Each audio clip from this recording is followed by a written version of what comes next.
Okay, you guys probably can barely see me because I am uber zoomed in, but this is going to be the close-up of how I do my heads on a dungeon.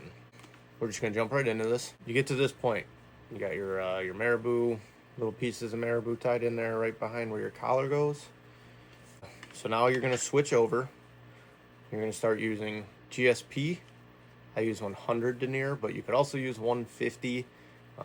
If you find that you're heavy on your hands and you pull too tight and it cuts your hair, switch to 150, but I like the 100.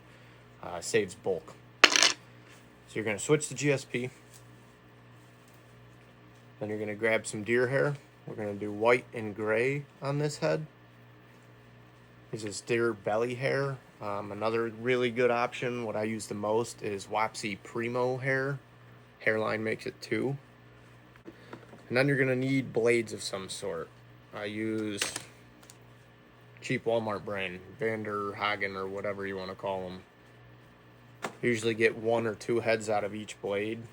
It's really nice to have a super sharp blade for this. That's what they look like. Just a double-sided razor blade. Once you get all your stuff, you're going to take your deer hair and you're going to look for about 2 pencil widths thick. I'm going to take a nice clump.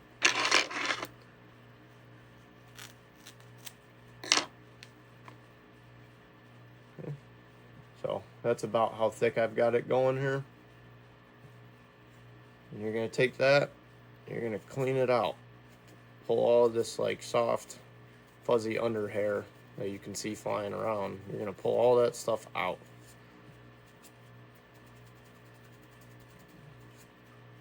The more of this you get out, the cleaner your hair is going to stack, the better it'll flare, the better it'll trim. So it's very important to really, really make sure you clean out your deer hair good. So you end up with about that much.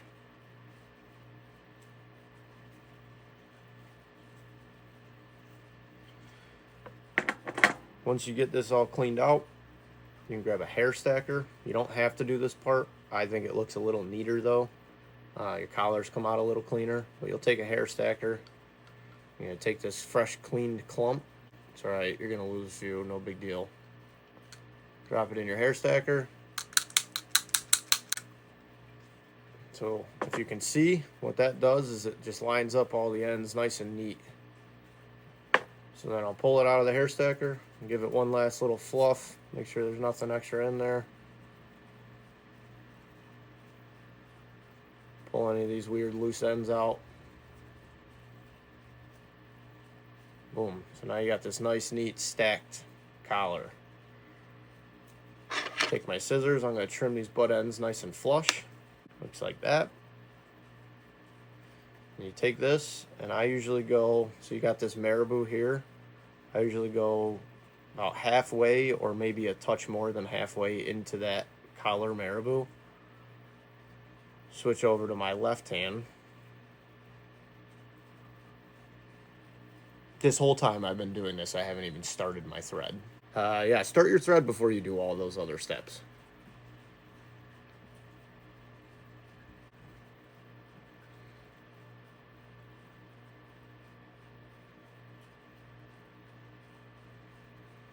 Okay, yeah, so back to where I was. Halfway, a little more than halfway into that marabou. Switch to your left hand, and you want to pinch down on the sides of the hook as well. That way it doesn't roll. And then you're going to go over once, loose. I'm not pulling at all. See, when you pull, it starts to flare. So on your second time over, then you'll pull. And then wiggle it through the deer hair. See how I catch some like that? It's okay if you catch a little bit. As you wiggle though, that'll help you kind of prevent from catching as much. And then one more.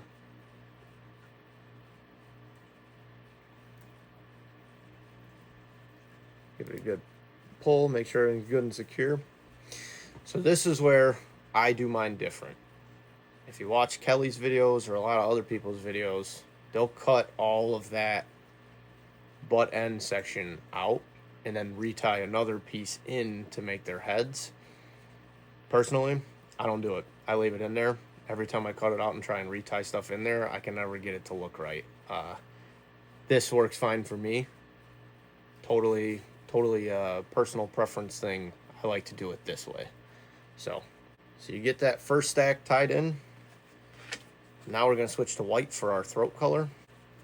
Now on the bottom, you're not going to need nearly as much hair. That first stack that is the collar is the most hair because you have to build up that real thick collar, because that's what helps the fly keel in the water. So on this first stack on the bottom, we're going to go with maybe a pencil width. So we're going to take this stack, same thing, clean it out real good. You can see all that hair that comes flying out of it. But we'll clean that out real good.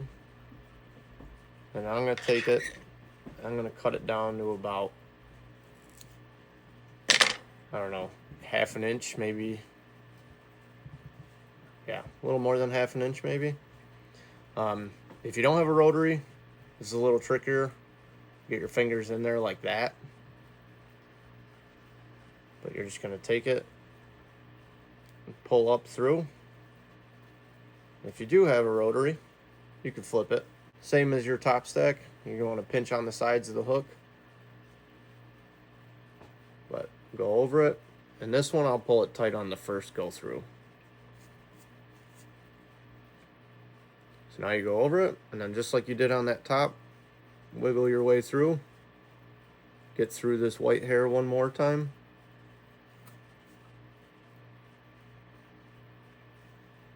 Make sure it's good and tight. And then what I do is I pull all this hair back and I get my thread up in front of my eyes.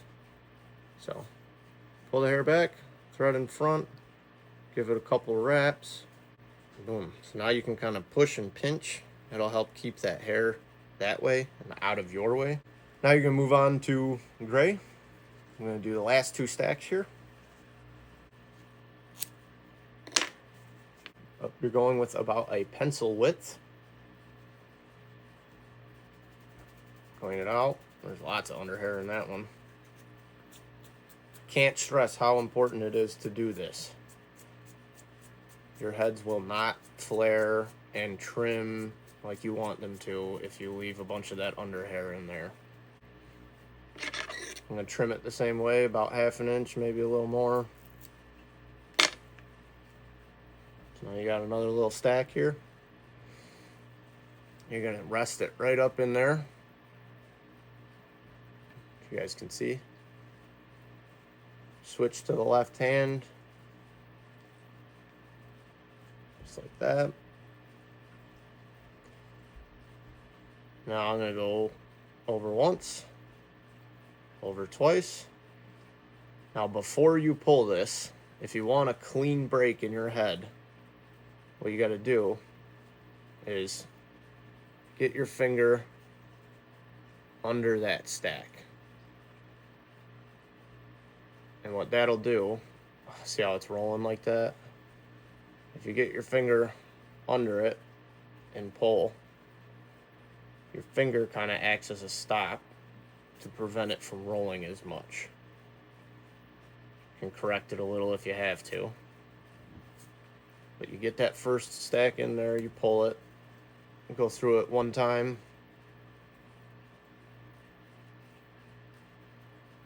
Now if you look, I've got a bunch of gray hair down there on where the bottom part of my throat should be. That's totally fine. You come in and you can trim that stuff out nice and flat.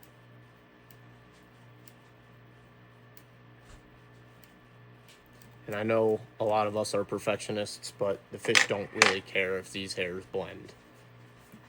I like them to look neat, but sometimes you're just not going to get it. This is going to be the last stack.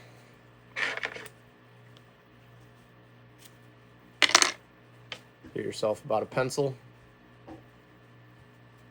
Clean it out real good. And then same thing as before. Rest it there.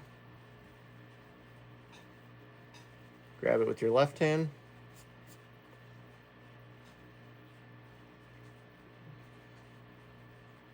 Get one in there. Get it good and tight. I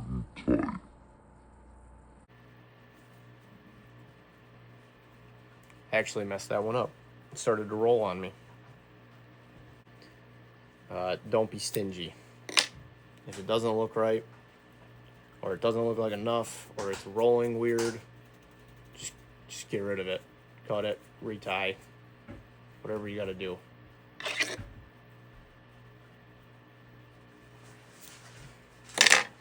You don't want to waste a whole entire fly that you're not going to fish because you think it's ugly, just to save a little bit of deer hair.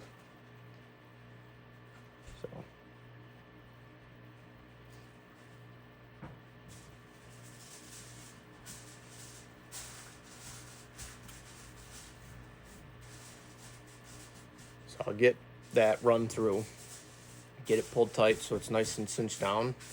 Now this is where you got to make your way to the eye of the hook. You should be able to see your eye. If you can, just kind of push some of this hair back. Run your thread up through.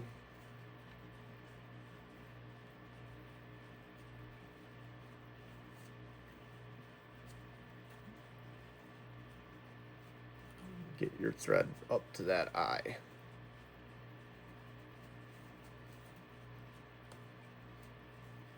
So now I got my thread on the eye of the hook, and this is how I finish mine. Go around your finger like this, and I use my fingernail to I put the eye of the hook in my fingernail almost, and then I pull that thread off my finger, make sure it slides down over the eye. I'll do 4 or 5 of those, pull each one a little tight. And you don't want to trap hair while you're doing this, but it's not the end of the world if you get a few. I'll get a few of those in there, and then real carefully snip my GSP. And then, yeah. So there is your untrimmed dungeon head. So this is the part that everybody thinks is the scariest part, because if you mess it up, you kind of can't put the hair back on. Personally, I think tying the hair in is harder than trimming the things if you go very slowly. So a lot of people will bend the blade and cut like that. Oh, I almost messed up. Bend the blade and they'll cut it like this. Personally, I don't like doing that. I don't know, I can't seem to get to control. So I'll hold it in my fingers like this, and I start with the sides. And I'll trim from the eye of the hook and expose the lead eye.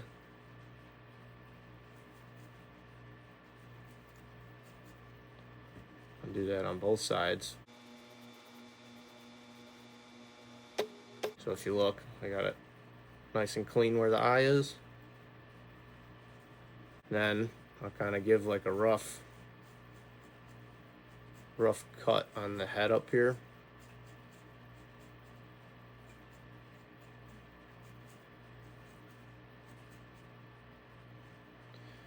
Then for the bottom, I'll hug the eyes a lot closer. I almost trim that like down into the eyes, but and when you get back to these hairs back here, you can real gently feather it with the corner of the blade. You just want to be careful that you don't cut your legs, or you don't cut the polar chenille and hackle that you got going on in there.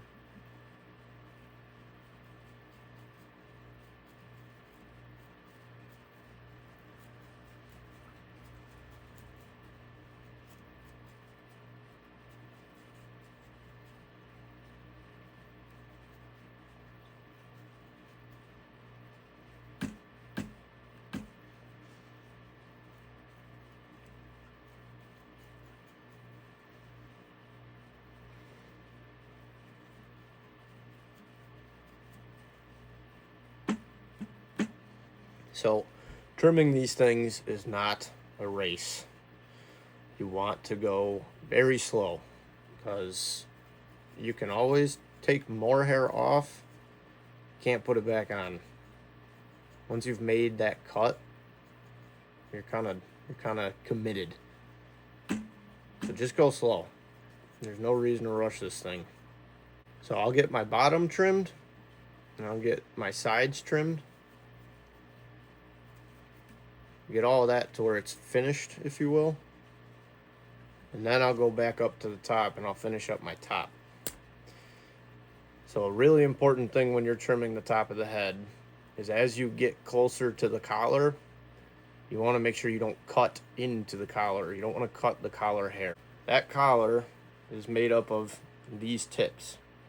So as you're trimming back, you'll see the hair switch from thick butt ends to thin pointy tips.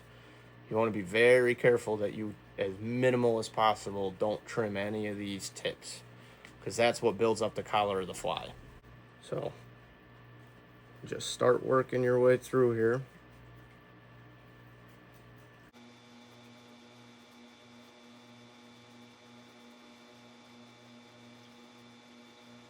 And if you notice, I go in very, very light, small little strokes.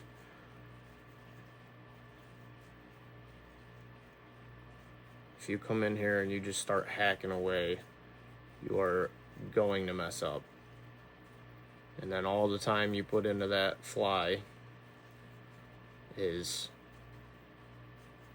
almost completely wasted unless you cut through the hair, restart the whole process, which that's also extremely frustrating. So very slow.